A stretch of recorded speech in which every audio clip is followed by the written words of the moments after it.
Hey everyone, it's Mark David Heisel from Did You Win? And if you recall back to when I did my top 5 marathons in the Midwest, I talked about one, and I also talked about it, the same one, during my time of trying to figure out what marathon I would run next. And that was the Glass City Marathon. Now, first of all, they are still planning on running coming up in late April. But they just came out yesterday with an email and a social media post with how they're going to run this race safely and what it means to you if you have registered for this race. Once again, I have not registered for this race, and right now I'm glad I have not registered, and I'm not planning on even trying. So, what are those updates? Stay tuned.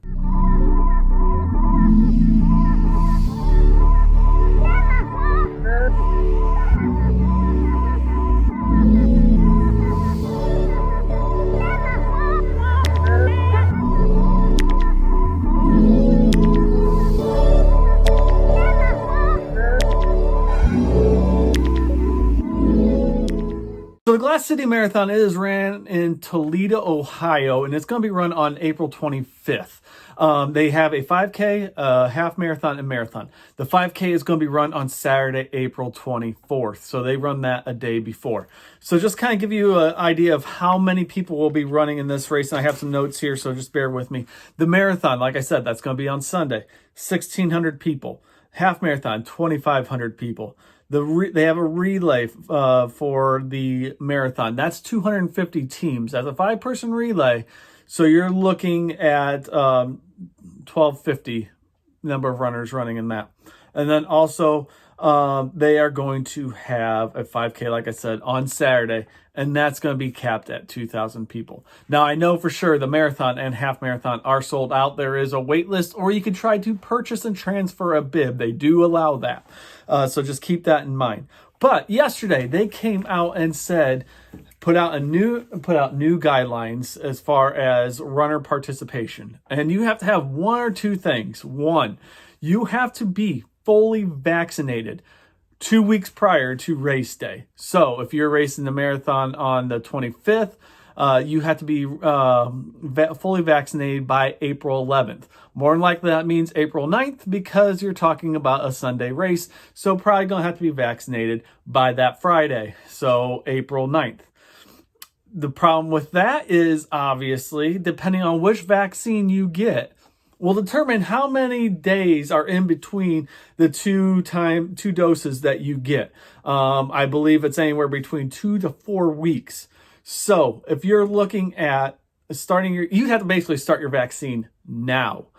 Problem is, in Ohio, you have to be 50 and over to get vaccinated right now, or teachers can, or some other professions can as well. But the general rule has been 50 and over. Here in Indiana, we're in the same position, 50 and over to get vaccinated. By the time that you would have to start getting vaccinated, people like myself, I'm 39 years old, we will not be eligible to get the vaccine yet. Michigan, I think they're even further behind. I focus on those 3 states because those are the 3 closest to Toledo. Toledo's in northern Ohio, real close to the Michigan border, on the northwest side of Ohio. So I focus on those 3 states just because those are the 3 bordering states. The other option is to get a negative COVID test within 72 hours. Issues with that. Usually with a standard COVID test, the free ones that most people get, you do not get results within 72 hours. Plus, you're talking about, once again, a weekend. And so if you were to get, I think it sounds like you can get a test Thursday, Friday, or Saturday to prove that you're COVID negative. Like I said, though, you typically do not get results back that fast. And from my understanding, you're probably not going to get a COVID result, a test result back on a Saturday or Sunday. That is a very short time to get your results back. I have not had a COVID test, so I'm not going to sit here and tell you how it works. I don't know for sure how long it takes. I don't know if they give you results on a weekend. But that's just what I've heard.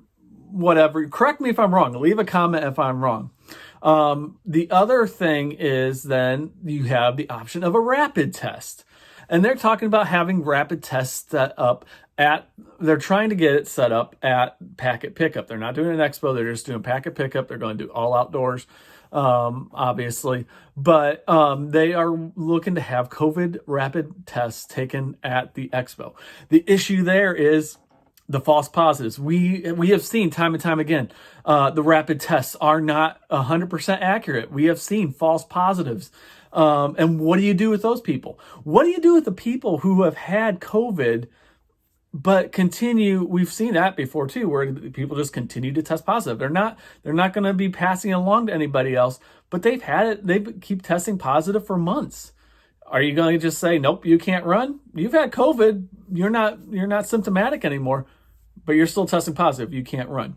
Also, who's going to be paying for rapid tests? Because my understanding, and once again, never had one. My understanding though is they cost $100 or more to get a rapid test done. Who's paying for that? You've already paid $100 for a race registration. Now you're telling me as a runner, I have to pay another $100 to get a test? And this is all stuff also that was not in the initial plans at all when registration started. People registered, they saw what was expected, what precautions the race was taking, but this was not in there. And to throw an extra cost at the runners like this, to me, is ridiculous. The social media on their Facebook page is blowing up right now.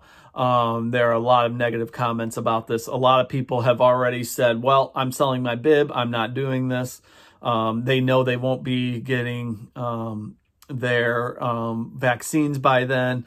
And also, let's say you do test positive at this rapid test. That means you're quarantined from 2 weeks from work. And, it could be a false positive once again. So why take the chance of missing out on your work and not getting paid? There's just so much that goes into this. Is it worth going and getting tested and taking the risk of testing positive, maybe a false positive, and having to quarantine and miss out on even more than just the marathon? I don't know. I don't think this is the right way to go. I think this is mainly because they're doing this because Glass City is the major sponsor of this race, is Mercy Health, which is a large hospital in Toledo area. That is their title sponsor. I am sure that's playing a huge part in this, and it's basically saying, you know what, this is what we believe, do it or we are out as a sponsor. There's an interview that was done on Instagram Live. I'm sorry, I cannot remember who conducted the interview. I can't remember his name, but I will leave the link down below, and you can go back and watch that. It's an interview between the interviewer and the race director of Glass City Marathon, and you can kind of give a better idea of what they are talking about, what they are going to do. Like I said, the race director wants to have rapid tests done at the packet pickup if you don't have a vaccine. But I just don't see how this is going to go over well. And he thinks this is going to be the new way of doing it, especially come fall and major marathons. I hope not. I think this is going to be a mess. And but we'll wait and see. I'm not here to say get vaccinated, don't get vaccinated. That is totally up to you. I haven't even made a decision for myself yet on whether or not I'm going to do it. I'm still in the wait and see game. I'm waiting to see how well this vaccine works. Who knows? So what are your thoughts? Is Glass City doing this right? Tell me if you disagree. Please, I am more than happy to listen. I will not probably get in an argument or anything like that. I'll listen. I'll respect you for your decision. All right. That's it for now. Race review coming up. If there's no other big news in the running world or anything like that, but race review should be next tomorrow of the Leprechaun Chase in Napanee, Indiana. First real race back in quite a while. So take care. Have a great day. Have a great run.